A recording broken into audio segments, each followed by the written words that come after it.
매일 오전 11시 강한 녀석들이 옵니다. 안녕하세요. 권미란입니다. 어제 나온 수출 지표가 24개월 만에 마이너스 전환했습니다. 지난달 10월 우리나라 수출이 557억 달러, 지난해 같은 기간보다 5.7% 감소했는데요. 무역수지 적자가 지속돼 왔는데 여기에 수출까지 감소로 돌아서면서 글로벌 경기의 부진을 고스란히 우리 경제가 반영하고 있는 상황입니다. 중소기업은 넉 달 전부터인 6월부터 이미 수출이 꺾였다고 하는데요.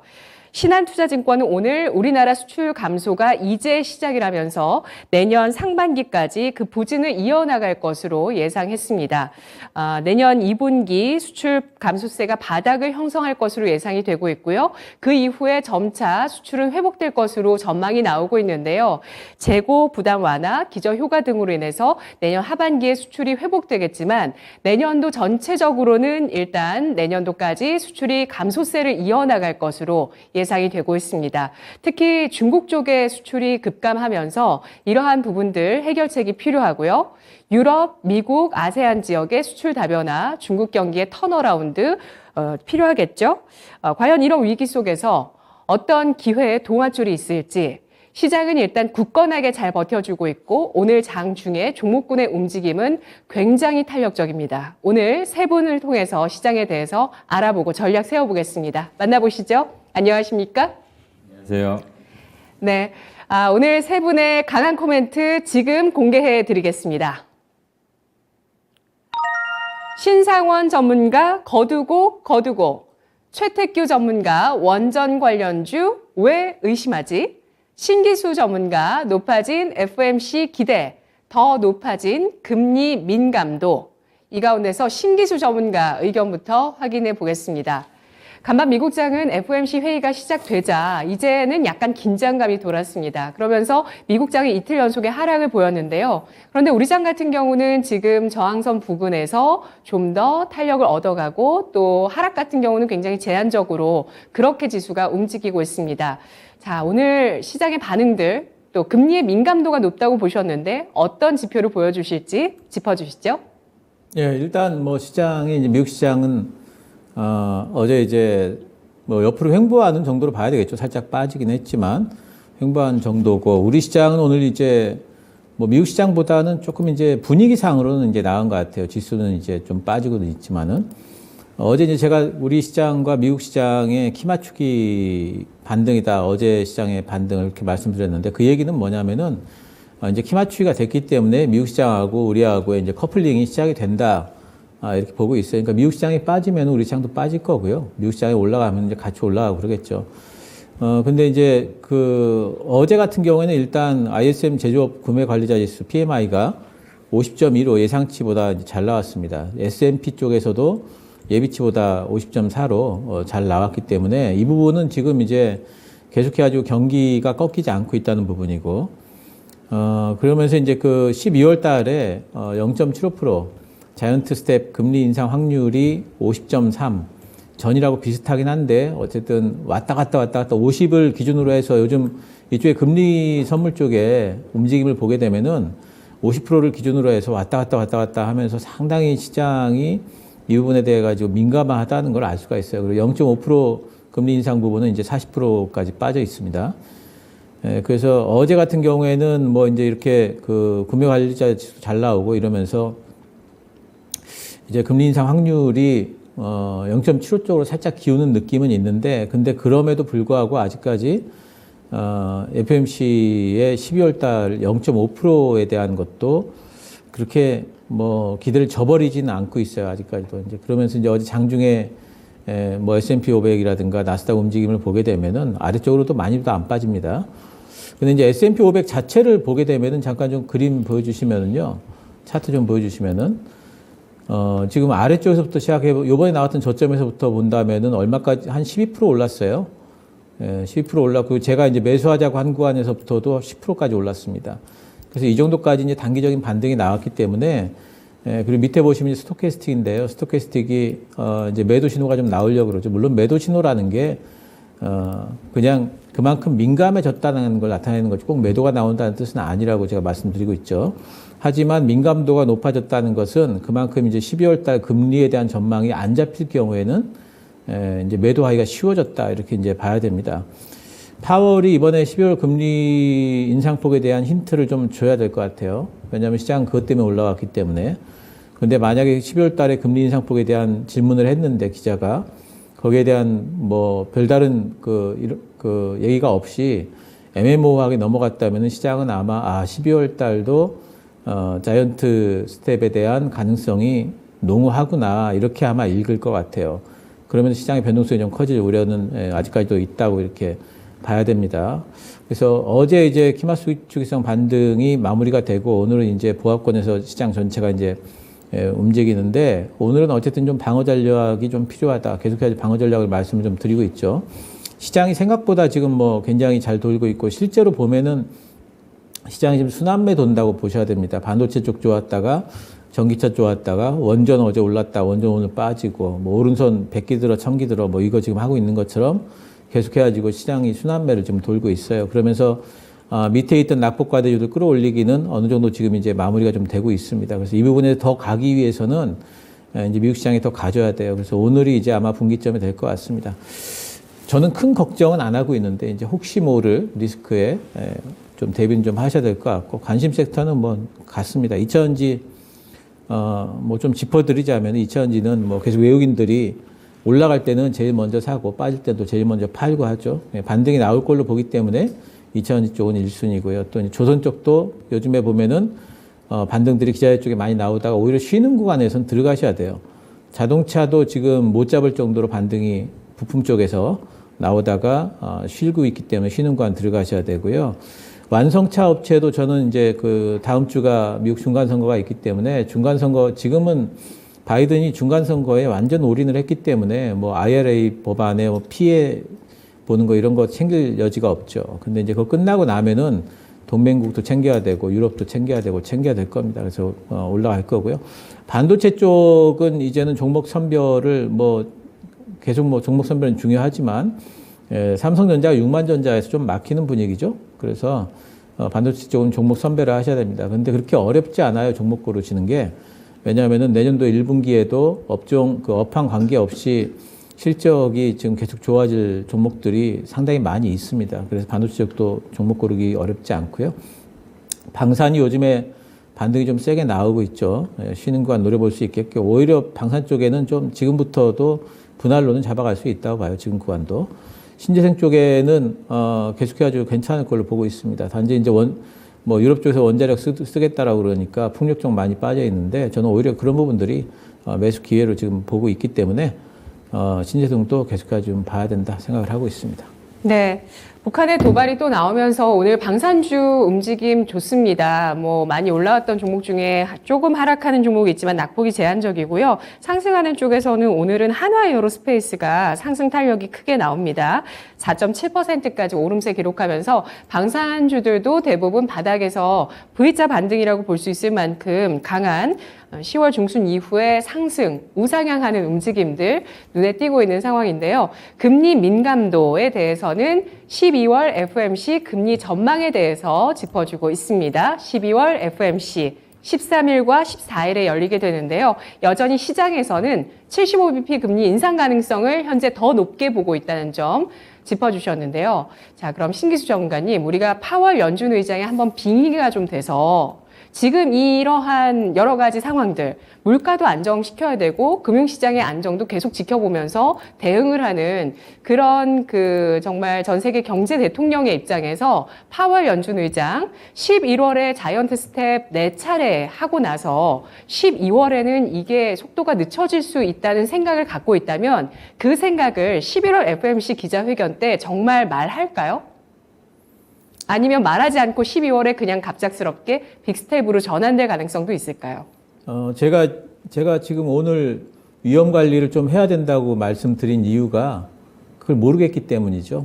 그거를 알 것 같으면은 이제 한쪽으로 배팅을 해야죠. 완전 다 팔든지 사든지. 근데 그거에 대한 불확실성이 있기 때문에 거기에 대해서 위험 관리를 하자는 거고 그냥 예상으로만 본다면은 어쨌든 12월에 대한 어떤 그 약간의 지난번에 얘기했던 것보다는 약간 비둘기파적인 이야기를 해주지 않을까 기대는 하고 있습니다만은 그 부분에 대해서 뭐 확신을 갖는다거나 하기는 힘든 그런 구간이죠.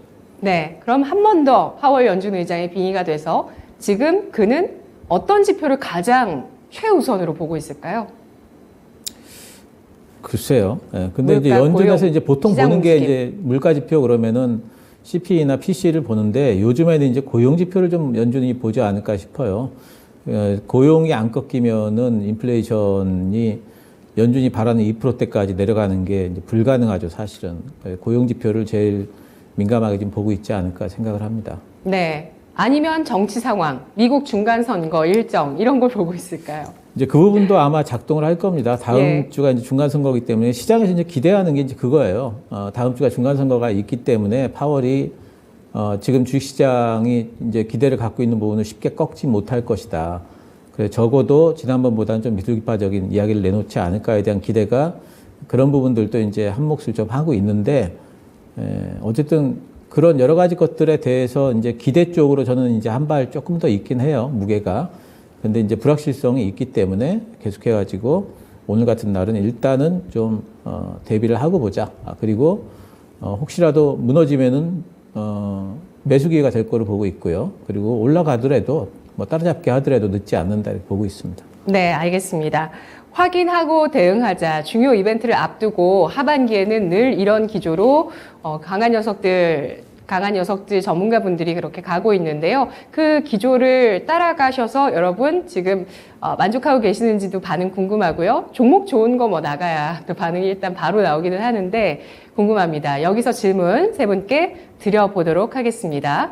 파월 연준 의장, 미국 연준은 미국 고용이 꺾이지 않아도 금리 상승 탄력을 줄일 수도 있다고 보시면 초록불, 고용이 꺾여야만 반드시 금리 인상폭을 줄일 것이라고 보시면 빨간불 주시기 바랍니다. 이 질문을 드린 이유는 이것에 대해서 많은 이야기들이 있습니다. 일단 경기에 대한 흐름에서도요. 미국 경기가 침체될 거라고 하는데 둔화될 거라고 하는데 고용이 이렇게 너무 좋지 않습니까? 이건 정말 보기 드문 경제 현상이다라고 해석하는 그런 뭐 월스트리트 저널 동영상 전에 봤다고 말씀드린 적도 있었고요. 고용 침체 없이 경기 침체가 오네? 뭐 이런 반응들이었어요. 그러다가 지금은 이제 연준이 물가와 고용을 보고 있는데 과연 미국의 고용이 쉽게 꺾일 것인가? 미국의 고용이 꺾일 때까지 연준이 금리 인상을 가파르게 하게 된다면 여타 국가들은 어떻게 되는 것인가? 이런 얘기가 나오다가 솔솔 피벗에 대한 이야기가 나오고 있는 상황인데요. 간밤에 미국에서 구인 건수 같은 경우도 구인 건수, 그러니까 미국 내에서 구인하는 그런 숫자들이 예상보다 높습니다. 그러니까 미국 내 고용 이 상황들이 지금 공급이 더 많고 수요는 조금 타이트한 그래서 고용이 굉장히 좋은 상황인데 세 분의 의견 보겠습니다. 고용이 꺾이지 않아도 금리 인상폭을 줄일 수 있다는 의견은 초록불인데 신상원 전문가가 초록불 주셨고요. 그리고 최태규 전문가는 그 반대 고용이 꺾여야 금리 인상을 멈출 것이다. 빨간불. 신기수 전문가는 고용 꺾이지 않아도 어쩌면 연준이 피벗할 수도 있다라고 보셨는데요. 보시는 건가요? 금리 인상 폭을 줄인다는 거. 폭을 줄이는 거. 예, 예, 피벗. 예. 피벗. 그러니까 고강도 긴축에서 전환되는 것이죠. 자, 그렇다면 신상원 전문가님 의견부터 들어볼게요. 그러니까 정책 전환에 대한 그쵸. 거잖아요. 근데 75bp에서 멈추는 거. 고용만 갖고 하는 거에는 한계가 있다고 보여집니다. 그러니까 인위적으로 어떻게 할 수 없는 부분이니까 지금도 아마 예상 외라는 생각도 가지고 있을 거라고 좀 보고 있거든요.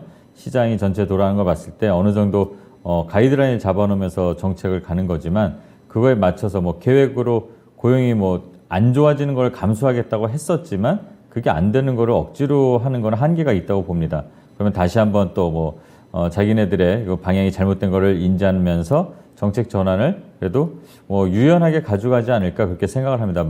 막상 그러니까 마냥 한 방향으로만 할 것 같지는 않기 때문에 초록불을 선택했습니다. 네. 반대로 신기수 전문가님 옆에 최태규 전문가님은 반대로 빨간불 주셨는데 고용이 꺾이고 경기가 좀 침체될 때까지 연준이 밀어붙일 것이다 라는 생각이시네요. 네, 제가 봤을 때는 반반인데 일단 좀 청개구리이기 때문에 좀 반대 의견을 좀 주고자 빨간색 눌렀습니다. 자, 이 고용이라는 문제는 이 경기 침체 사이클에 있어서 가장 밑단이에요. 일단 경기가 침체되면 이제 주택시장 엉클어집니다. 주택시장 엉클어졌어요. 그러면 기업들의 이제 신규 소비, 주문 이런 건수 좀 줄고 있습니다. 그렇게 되면 그 다음에 뭐가 나오죠? 기업 실적이 안 좋아지, 이익이 안 좋아지면 결국 그 다음에 가가지고 이제 고용이 엉클어지게 돼 있는데 가장 마지막 단 이것을 보기 위해서 연준이 금리 이러한 부분에 있어서는 많은 고민이 될 것 같아요. 그러면 연준 입장에서 지금 시점에서 봐야 될 건 뭘까라고 할 때 결국 CPI일 것 같아요. 이제 10일 날 발표하는 CPI 아니면 코어 인플레이션 이러한 것들이 그냥 시장 컨센서스 정도 되면 저는 시장 11월 달도 굉장히 좋은 모습 연출될 수 있다 이렇게 좀 말씀드리고 있는데 결국 연준 입장에서 지금 고용만 놓고 딱 봤을 때 고용이 안 깨지면은 금리 이러한 부분에 있어서 좀 축소하는 부분 전 반반이라고 좀 보고 있고요. 가능성도 일정 부분 열려 있고 다만 그거 하나만 딱 놓고 그냥 금리 속도 조절을 하는 데 있어서 배팅 들어간다. 라고는 좀 보고 있지는 않아요. 그래서 일단 인플레이션, 물가 이 부분까지 같이 보면서 연준은 선택하지 않을까 이렇게 좀 생각합니다. 네, 물가의 정점이 나왔다고 보시는 신기수 전문가님? 저는 이제 일단은 11월 달이 0.75% 하면서 금리 인상 폭의 피크는 나온다고 봐요. 그리고 이제 거기에 대한 근거는 뭐 이제 계속 말씀을 좀 드렸었고요. 12월 달은 0.5로 봅니다, 저는. 그리고 이제 연준은 그러면서 뭘 볼 거냐면은 지금 일단 인플레이션 정점은 나왔다라고 저는 생각을 하고 있고요. 그렇기 때문에 연준의 금리 인상 폭은 12월 달 정점을 찍을 걸로 보고 사실 0.5% 가는 것도 엄청 완화된 게 아니죠, 사실은. 네. 급한 거죠. 12월 달 0.5 그리고 내년도에도 뭐 한두 차례 0.25 정도 할 걸로 보는데요. 예. 계속해가지고 금리는 올릴 거예요. 그럼 금리 올리는 거를 멈추는 게 언제냐면은 저는 그게 이제 고용이 꺾일 때 금리가 멈춘다고 보고요. 그리고 인플레이션이 하강 곡선을 그리면서 4%대 밑으로 빠지게 되면 그때 금리가 완화된다고 봐요. 오히려 금리를 인하할 수 있다라고 봐요. 그래서 금리 인상 폭은 어떤 속도는 이제 정점이 나올 걸로 보고 있고 단지 이제 금리가 계속 올라가는 거가 멈추는 거는 고용이 꺾일 때 이렇게 생각을 하고 있습니다. 네, 그게 내년 상반기 내가 될 것이라고 예상을 해주셨네요. 자, 그러면 두 번째 마지막 질문 드리겠습니다. 보기 좋게 또 우리 신기수 전문가가 관심 섹터를 정리해 주셨기 때문에 자, 할로윈 효과라는 게 있습니다. 그러니까 할로윈을 지나기 전에 주식을 담아놓고 미국에서는 그러고 4월까지 주식을 가져가는 전략에 대한 증시의 어떤 전통적인 전략의 이야기가 있는데 자, 그러면 포트폴리오 50% 주식 비중을 어떻게 구성할지 신기수 전문가가 주신 관심 섹터를 한번 보시면서 저기서 빼고 싶은 거 있으면 빼시고요. 딱 3가지 섹터만 담아두자라는 정리를 한번 해보겠습니다. 신기수 전문가님, 여기서 딱 3가지 섹터로만 포트를 구성한다면 어떤 섹터를 선택하실지 말씀해 주시죠. 예, 뭐 1순위는 뭐 저는 주저없이 전기차 배터리 쪽이고요. 그리고 고민되시죠? 고민되네요. 그러니까 일단 포트의 일정 비중은 약간 좀 이제 모멘텀 섹터로 해야 되겠지만 세 군데 고른다면 저는 2차 전지하고 그리고 고민 많이 되시네요. 예. 자동차하고 자동차. 그리고 신재생이요? 예. 지금 상황에서는 그럴 것 같습니다. 친환경에 거의 올인을 해주셨다고 볼 수 있을 것 같아요. 최택규 전문가님은요? 네, 저 같은 경우는 그때그때 다릅니다. 시장이 워낙 변동성을 주기 때문에 어떤 섹터보다는 저는 종목 쪽을 보고 있고요. 결국 우리가 이제 시장 하나하나 흐름에 있어서 잘 생각해야 될 부분은 이제 다음 주에 이제 중간 선거합니다. 만약에 공화당이 다수당이 되게 되면 거기서 피해를 볼 수 있는 게 뭘까? 결국 공화당이 다수당이 될 수 있어. 이거로 인해서 신재생 관련된 종목군들이 많이 하락했어요. 그러면은 결국 그로 인해서 추가적인 하락이 나오면 그때부터는 한번 신재생은 한번 공략해 볼 만하다라고 좀 생각되고요. 결국 지금 시장에서 우리가 가장 주목해야 될 부분은 많이 빠진 애들, 많이 소외된 애들. 아까 원투펀치에서도 제가 그런 얘기했습니다. 시장이 거래소가 엄청나게 가니까 증권주도 한번 보자. 뭐 잘난 건 없지만 지금 시장이 잘나서 가는 게 아니라 너무 싸다라는 그러한 분위기 속에서 움직임이 연출되고 있기 때문에 그렇다고 한다면 시장이 크게 하락하지 않는다면 일정 부분 한번 기술적 반등 나올 수 있는, 여기서 기술적 반등이라는 건 7%, 10% 이 정도만 보면 됩니다. 15%, 20% 그거 볼래다가 오히려 올라갔다 꺾이는 게 대부분의 시장 흐름이기 때문에 우리가 기술적 반등 요걸 노리면서 네. 많이 빠진 애들 그런 쪽으로 봐야지 어떤 섹터 그런 건 좀 의미 없다라고 좀 보고 싶어요. 네, 행운의 7% 수익률로 납폭과대주를 보자. 신상훈 전문가님, 세 섹터 골라주세요. 저는 2차 전지, 반도체, 신재생입니다. 그러니까 신재생은 지금 이제 8월 달에 시세가 좀 나오고 정말 싸져 있는 애들도 많은데 그 중간 선거도 있긴 하지만 그때에 이제 지금 뭐 누구나 다 공화당이 이길 거를 예상하고 있잖아요. 근데 그것 때문인지 다들 좀 다시 바닥 쪽, 그러니까 지금 추세에서 바닥을 좀 잡으려는 것 같아요. 그래서 그런 부분을 좀 봐야 될 것 같고, 반도체는 좀 길게 본다면 항상 말씀드리지만 반도체 관련주들 이런 것들을 지금 좀 봐야 되지 않을까. 2차 전지는 지금 올라가고 있는 것들이 많은데 장비 관련 종목들도 이제 수혜를 받을 것 같습니다. 그래서 이 세 가지를 보고 있습니다. 네, 전체적으로는 미국의 중간 선거를 기점으로 신재생 에너지주에 대해서 어떻게 접근할지 전략 지금 짜고 있는 분위기고요. 그리고 배터리, 또 자동차 반도체가 엇갈립니다. 갈리고 있습니다. 두 번째 코멘트 가보도록 하겠습니다. 두 번째 코멘트는 신상원 전문가, 거두고 가두고네요. 거두고 가두고. 뭘 가두죠? 자, 거두고, 네. 뭐 어제도 말씀드리고 그랬지만 어차피 FOMC가 결과가 나온 이후에 우리는 대응해도 된다고 말씀을 드렸습니다. 뭐 미국도 지금 뭐 9월 채용 공고가 뭐 예상보다 상회가 됐기 때문에 뭐 좀 기대감, 정책에 전한 기대감이 좀 꺾여서 어제 이렇게 좀 흔들림이 나오고 그랬는데 우리 시장은 좀 예상 외로 뭐 이런 부분에서 영향을 안 받고 잘 버틴 것 같아요. 그래도 좀 확인을 해야 되니까 수익이 나는 것들, 뭐 전체 계좌를 봤을 때는 다들 손실일 거라고 제가 말씀을 드렸는데 그래도 이런 구간에서 수익이 조금이라도 난 것들은 전체 계좌를 생각해서 좀 걷어들여라.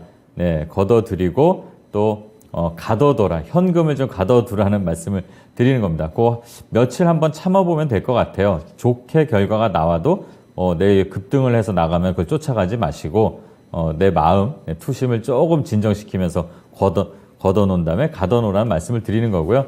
또 미국 시장도 마찬가지로 좀 섣부른 예상을 못하는 것 같아요. 그러니까 이제 어제 같은 그런 결과로 이렇게 좀 지지부진하게 나온 것 같습니다. 하지만 뭐 큰 하락, 충격으로 나오는 건 아닌 것 같으니까 일단 우리가 시장이 최근의 저점에서 올라오면서 어느 정도 충격에 대한 그런 좀 완화되는 그런 거는 투심은 반영이 돼서 온 것 같습니다. 그리고 재미있게 표현하자면, 소프트하게 표현하면 성탄전야 같은 기대감이라고 말씀을 드리는데 하루 더 참고 이 파월이 산타가 될지 안 될지 모르지만 그 파월의 입을 주목하면서 좀 하루 더 참아보자 이런 말씀을 좀 드리는 거고요.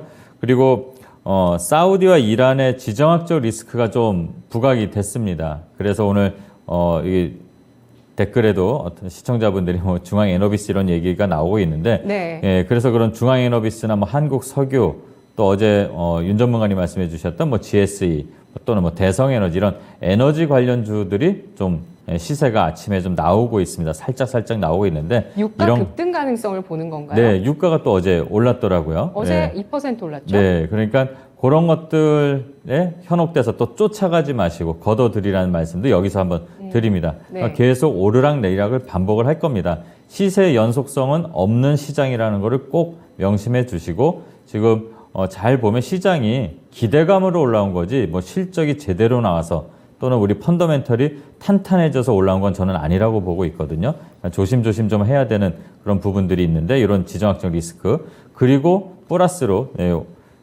북한 제가 오늘 정은이 때문에 이 제목을 바꾸려고 했는데 그래서 뭐 빅텍들이 지금 빅텍도 10% 이상 급등이 잠깐 나왔어요.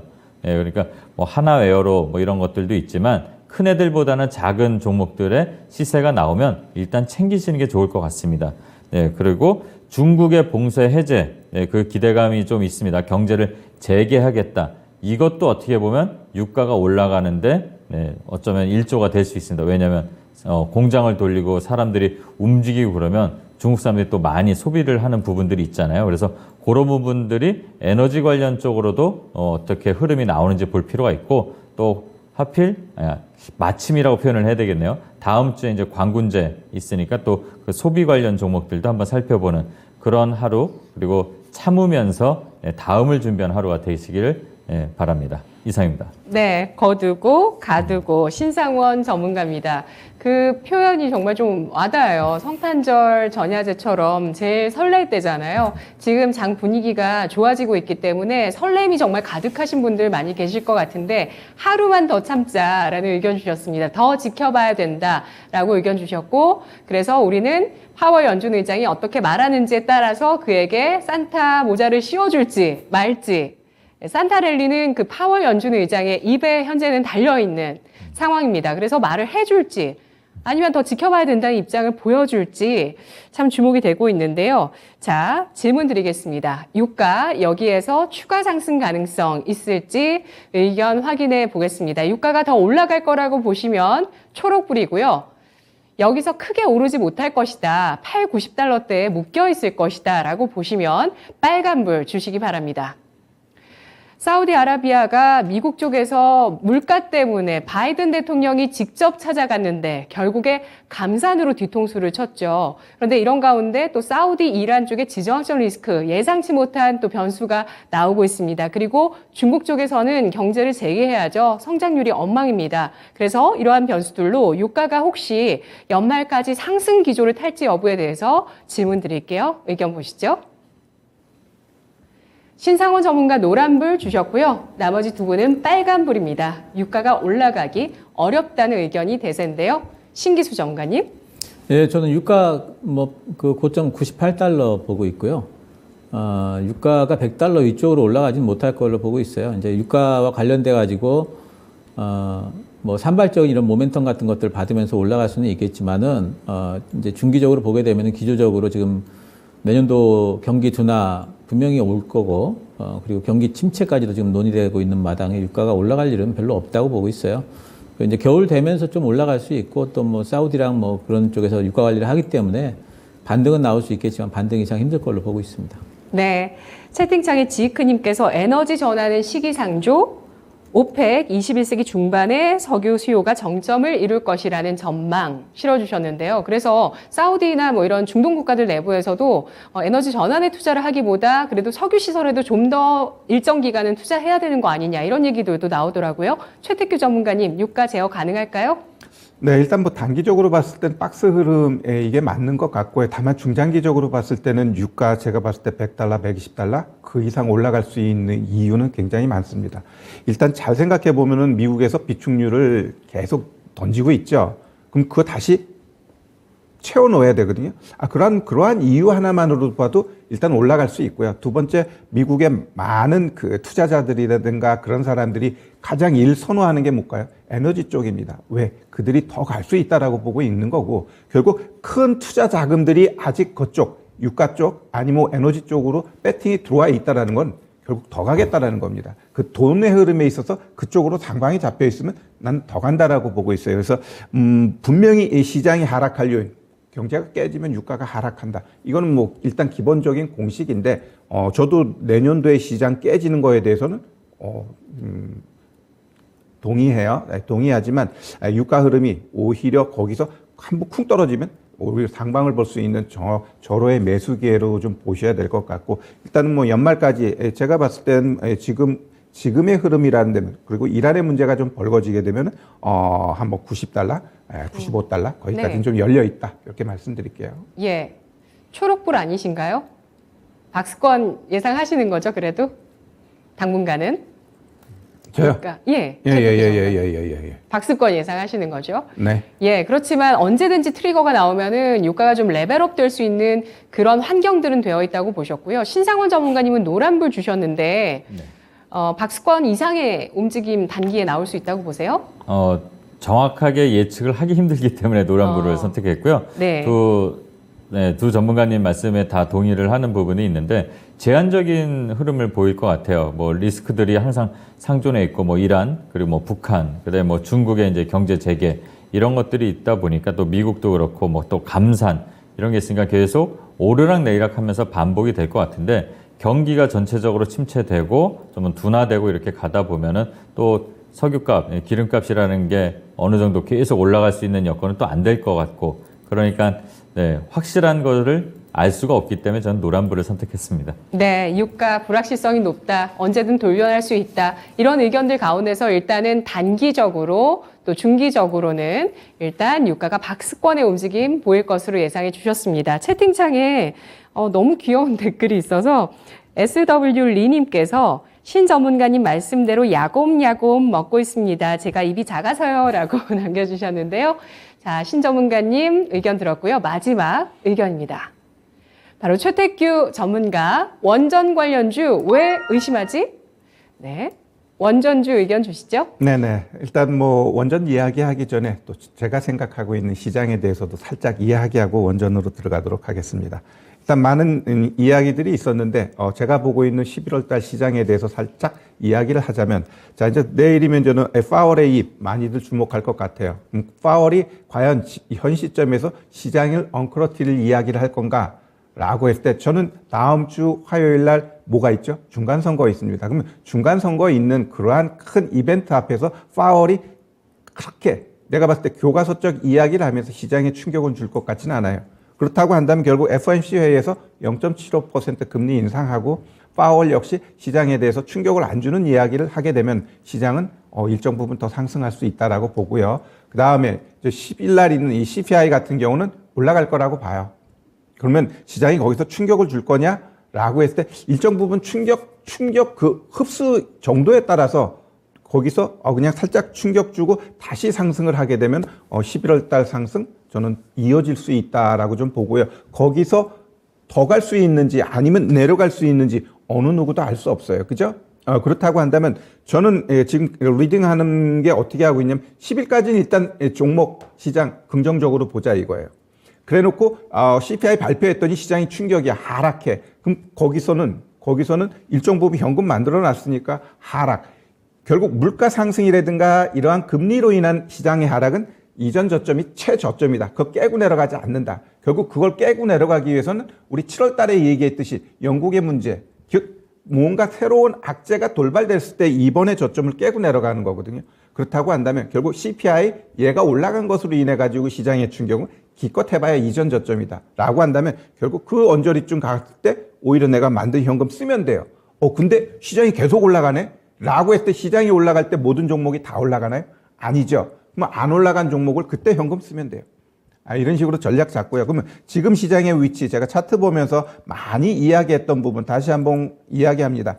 7월 달에 흐름을 지금 그대로 반복하고 있어요. 이 박스 뚫으면서 일주일씩 계단식으로 올라가고 있는데 지금 보시면은 오늘 정확하게 이제 60일 이평선까지 갔어요. 그러면 여기서 더 갈 수 있니? 라고 했을 때 우리 이제 그 하단의 보조 지표 MACD 한번 보자고요. 자, 우리 MACD의 이 기준선 밑에서 골든 크로스 난 자리에서 어떻게 돼요? 기준선까지 쭉쭉 올라가면서 쭉가 올라갔죠. 자, 그러면 이 골든 크로스 난 이 자리, 이 기준선 골든 크로스 나고 이 위치가 어때요? 좀 버벅됩니다.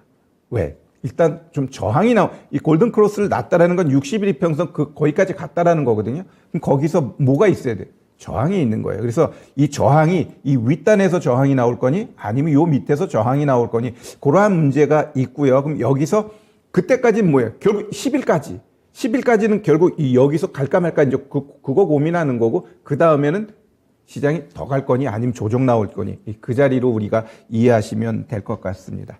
자, 그러면 원전주에 대해서 원전 갖고 계신 분 아니면 원전을 매수할까? 라고 하시는 부분 이 부분에 있어서 제가 명확한 답을 드릴까 합니다. 저는 일단 나의 생각도 있지만 그동안 시장에 뉴스화했던 거 기사들을 내가 하나하나 풀어 갈 테니까 우리 시청자 여러분들은 그 기사를 통해서 그럼 얘가 어떻게 갈 건가 이 부분에 대해서 고민하면 될 것 같아요. 자, 하나씩 볼게요. 자, 먼저 일단 우리 현 정부 제일 정책은 누가 뭐래도 원전이에요.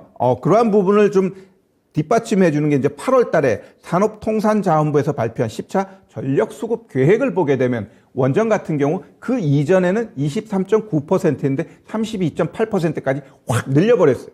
그쪽을 더 많이 활용하겠다라는 거예요.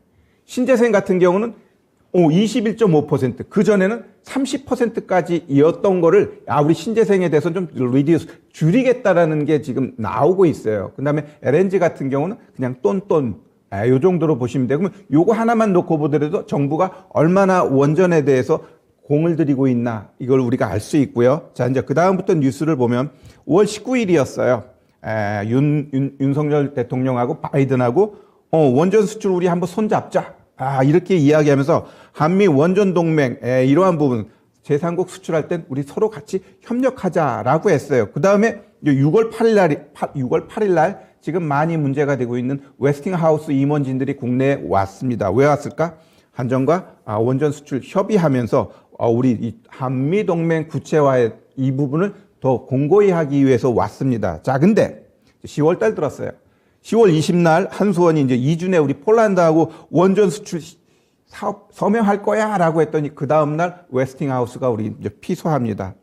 왜 했을까라고 했을 때 결국 이 웨스팅하우스 입장에서는 이 기술력에 있어서 우리나라하고는 거의 거래가 끝났어요. 우리 2007년, 2009년 같은 경우도 아랍에미레이트 그 원전 수출하면서 그 당시에 로열티 줬어요. 그러면서 거의 마무리됐는데 왜 지금에 와서 또 했을까라고 했을 때는 살짝 미미한 부분 그걸 걸고 넘어진 거예요. 그래서 웨스팅하우스가 승소할 가능성이 있을까라고 했을 때 가능성은 내가 봤을 때 시장에서 또 보는 것도 높지 않다라고 보고 있어요. 다만 웨스팅하우스 입장에선 자기들의 몸값을 높이기 위해서 이러한 소송을 했다라고 좀 보시면 될 것 같아요. 이 웨스팅하우스 어떤 회사니 정말 그 이전에는 원전 쪽에서는 최고예요. 그래가지고 도시바가 웨스팅하우스 인수하고 잘 되나 했더니 후쿠시마 원전 터지면서 어떻게 됐어요? 도시바 망할 뻔했어요. 이 웨스팅하우스 호껍데기만 있어요. 그냥 원천 기술만 있지 어떤 시공 능력 뭐 이런 인프라 전혀 없는 기업이에요. 그런데 왜 이제는 29일 날이었죠. 이제 폴란드가 웨스팅하우스 쪽에 선정을 했습니다. 선정했다는 건 결국 미국과의 관계 이러한 부분도 있고 결국 이해의 기술을 이용해서 하겠다라는 건데 그 다음 날 어떻게 됐어요? 민간 쪽은 우리 한수원 쪽으로 하겠다. LOI 체결했습니다. 시장에서 봤을 때 LOI 이거 호껍데기야 이렇게 이야기를 할 수 있는데 된 거하고 안 된 거는 또 다른 거죠. 발 담궜다라는 거거든요. 그럼 그 이후에 폴란드 이쪽 원전 수주하는 데 있어서 우리 말고 다른 애들 프랑스 우리보다 견적 금액이 2배예요. 웨스팅하우스도 더 많이 했음에도 한 거고. 그렇다고 한다면 결국 여기 이러한 흐름만 봤을 때 오르고 내리고 이 부분은 무시하자. 그러면 앞으로 뭐가 또 있을까라고 했을 때 또 있어요. 11월 달에 이제 체코 같은 경우 두코바니 지역에 8조 원 규모의 원전 건설 계획이 있어요. 지금 이번 달에 입찰 계획서 접수하는데 지금 체코 같은 경우는 우리 통상교섭본부장하고 거기 총리하고 손잡고 했어요. 언제? 28일 날, 10월 28일 날 한체코 협력 에너지 안보 확장 합의를 했고 거기서 체코 총리는 원자력 관련돼 가지고 우리 협력 좀 해줘라라고 했어요. 그러면 11월 달에 결국 이 체코 같은 경우도 원전 쪽 분위기 좋게 나올 수 있고요. 또 하나 요새 핫한 네옴시티 여기에서도 이 원전 수주 아직 잠재되어 있다라는 거죠.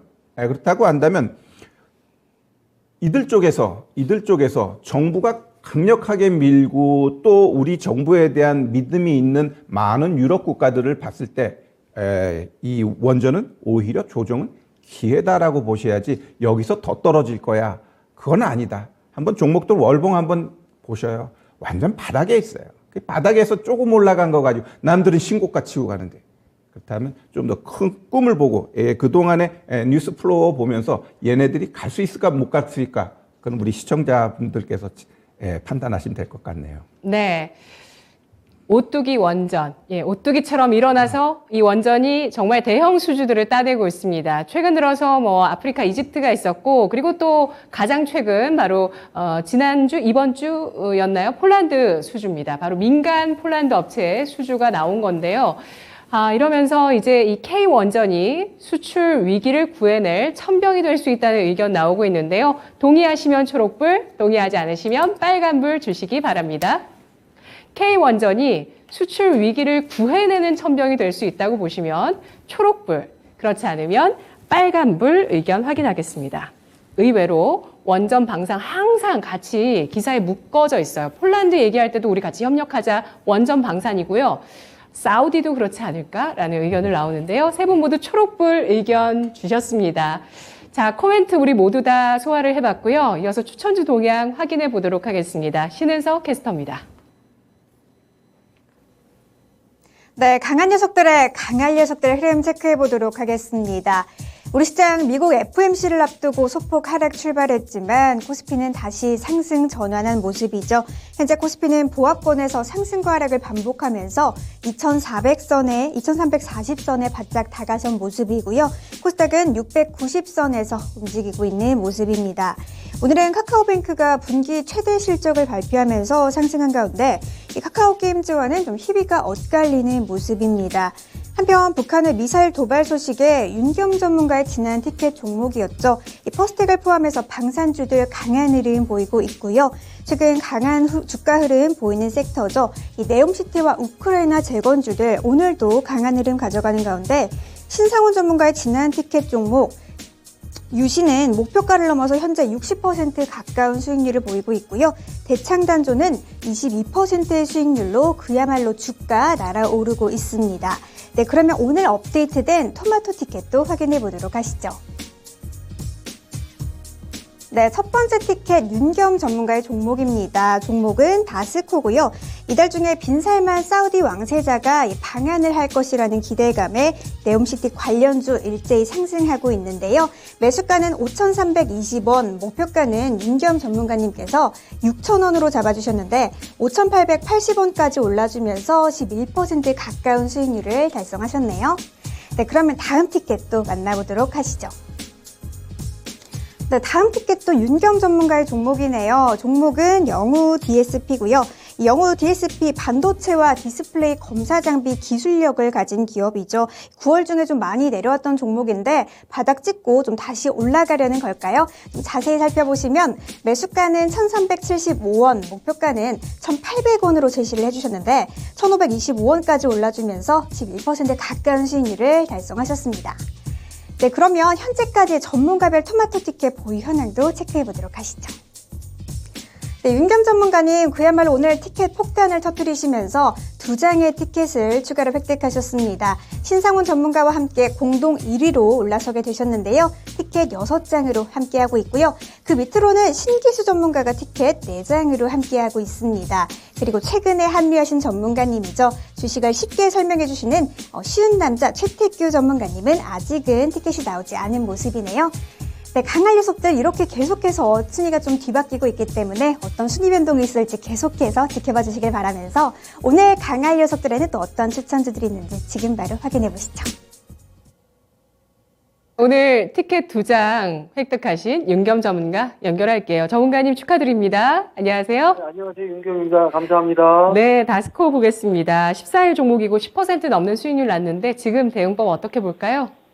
네, 역시 네옴시티 관련해서 뒤에 관련 종목 중에서 다스코는 또 말씀드린 대로 사우디 그 수주했던 이력도 있고요. 우크라이나 또 재건 관련 종목이라 어떠한 좀 기대감이 있고 또 며칠간 또 계속 상승해주는 모습을 보여서 고무적인 것 같습니다. 근데 아쉽게도 좀 요즘 시장이 조금 수익이 보이면은 이제 차익 실현 매물이 이제 빨리 나오는 짧게 단기 대응하는 시장인 것 같습니다. 그래서 이제 그래도 다스코는 좀 더 추가 상승 여력이 있기 때문에 좀 더 한 7,000원 선까지는 지켜보셔도 2차 또 상승이 있지 않을까 기대가 되고요.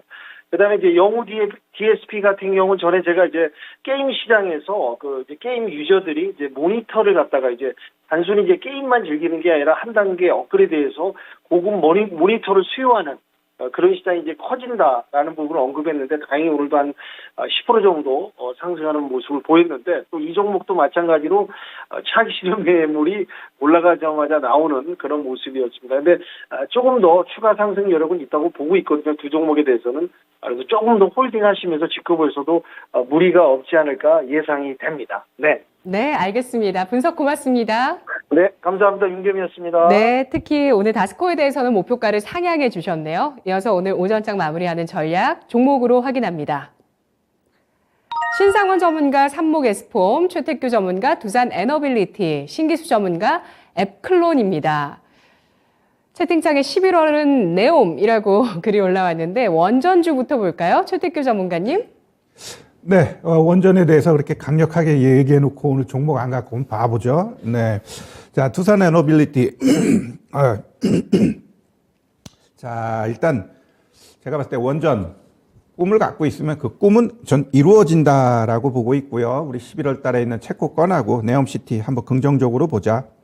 그리고 일단 두산 에너빌리티 같은 경우는 두산 쪽에서 어찌 보면은 이 원전 쪽에서 이 원전 기자재 쪽으로는 세계 탑의 기업이다라고 좀 보시면 무리가 없지 않나 생각되고요. 특히 폴란드 그 1차 웨스팅하우스 쪽으로 넘어간 거 걔네들 아마 공사하게 되면 두산 에너빌리티 자재가 들어갈 수밖에 없어요. 그렇다면 1차든 2차든 두산 에너빌리티는 매력적이다라고 보시면 좋을 것 같고요. 뭐 아래 꼬리 달고 좀 많이 올라왔는데 뭐 그냥 현재 가격 뭐 650원 뭐 이 정도 매수하시면 될 것 같고, 그 다음에 목표가 같은 경우는 일단 뭐 최근 고점, 어제 고점 일단 1차적으로 16,800원 잡고 갈게요. 뭐 충분히 더 갈 수 있어요. 그러나 여기서는 그렇게 이야기하고, 그 다음에 손절가 같은 경우는 12,000원 손절 안 하겠다라는 거죠. 그렇게 보겠습니다. 네, 알겠습니다. 우리 정부가 밀고 또 대규모 원전 수주에 대한 기대감 추가로 이어질 것이라는 전망도 계속됩니다. 그 가운데서 원전 기자재 기업 가운데 대체 기업을 찾기 어렵다면서 두산 에너빌리티를 꼽아주셨는데 매수가는 현재가고요. 목표가는 16,800원, 손절가는 12,000원 선입니다. 이어서 오늘 신기수 전문가 종목 볼게요. 바이오주 얘기 안 해주셨거든요. 아까 섹터에서. 근데 좀 궁금했었는데 오늘 종목으로 나왔네요. 앱클론 알아볼까요? 예, 앱클론은 지금 이제 유력한 이제 후보 물질이 두 개가 있는데요. AT10이라고 AC101입니다. 근데 일단 AT101이 지금 좋은 소식이 나와 있어요. 임상 일상 중인데요.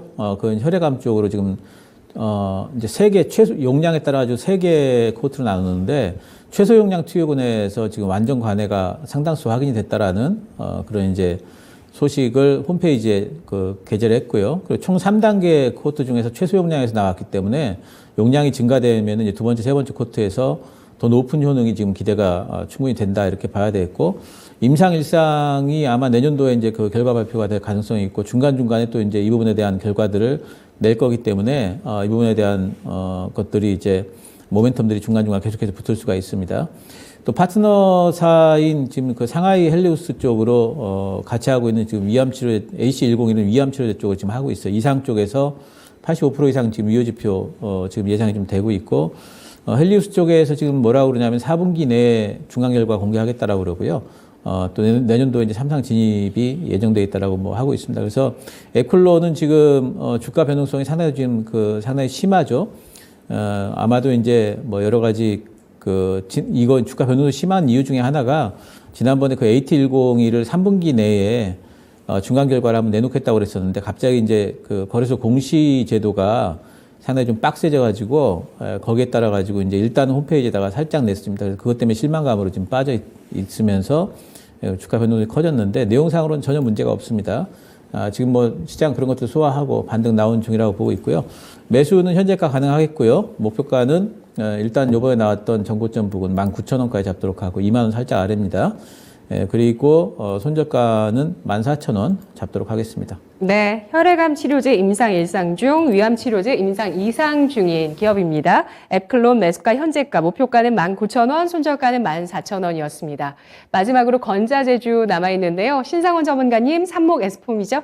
네, 삼목 에스폼은 이제 뭐 폼 사업부문, 특수 사업부문, 뭐 소재 사업부문 이렇게 이제 구성된 기업인데, 쉽게 말씀드리자면 이제 건설 현장에 그 거푸집, 골조공사에 소요되는 그런 거푸집을 생산하는 기업인데, 알루미늄 폼 국내 점유율 1위인 기업입니다. 그리고 또 그 뭐 재건 테마에도 속하고, 또 어제 이제 네옴시티 이슈에 좀 이게 동반 상승에 이제 좀 동조되면서 시세가 나왔는데, 거래가 어제 좀 의미 있는 거래가 좀 터졌습니다. 유동 주식수가 30% 정도밖에 안 돼서 좀 품절주에 속하기도 하는데 어제 좀 큰 거래가 오랜만에 터졌습니다. 주가가 바닥 구간에서 방향을 돌리려는 흐름이 조금씩 이전에 나왔는데 어제는 거래량 동반해서 한번 나왔기 때문에 좀 관심을 갖고 종목을 한번 살펴봤습니다.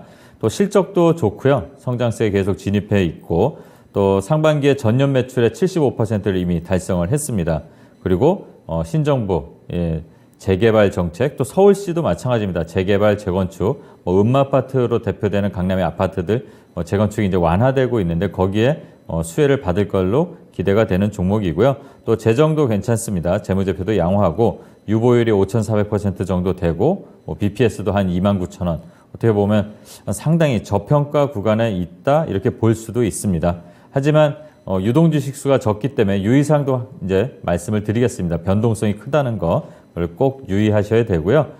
진입 전략을 말씀드리자면 지금 현재가 이하에서 어제 양봉 구간으로 나눠서 3분할로 접근하셔도 충분합니다. 내가 사진 거 별로 안 사졌는데 그냥 간다? 그러면 사진 거만 갖고 대응해도 되는 탄력이 있는 종목입니다. 그리고 손절가는 15,500원. 제가 오타를 쳤네요. 네, 15,500원 손절가 잡고 목표가는 22,600원 이상 한번 보면서 네옴시티 관련해서 지금 빈살만 왕자가 온다 안 온다 또 다시 논의가 되고 있고 그러는데 어쨌든 기대감으로 시세가 한번 크게 나오기를 기대해 보겠습니다. 네, 거푸집 기업, 삽목, 에스폼 여러 가지 재료들이 다 엮여 있습니다. 서울시 재개발부터 해서 네옴시티와 그리고 재건까지 매수가는 현재가고요. 목표가는 22,600원, 손절가는 15,500원을 제시했습니다. 공개방송 일정이 있는데요. 신상훈 전문가님. 네, 매일매일 신상훈과 함께 이 힘든 시장이지만 여행하듯이 한번 투자 여행을 해보자 이렇게 해서 일주일 동안 진행하고 있는데요. 오늘도 장 마감하고 4시 30분부터 여러분들과 함께 즐겁게 어려운 시장이지만 이 오지에서도 볼 게 있듯이 어려운 시장에서도 그래도 살아남을 방법을 찾아보도록 하겠습니다. 네, 알겠습니다. 오늘 세 분의 분석 잘 들었습니다. 고맙습니다. 지금까지 투자 판단에 도움드릴 수 있는 내용들 알아봤습니다. 다만 주가의 상승과 하락을 보장하지는 않습니다. 코스피 강보합, 코스닥 약보합, 오전장 여기까지입니다. 고맙습니다.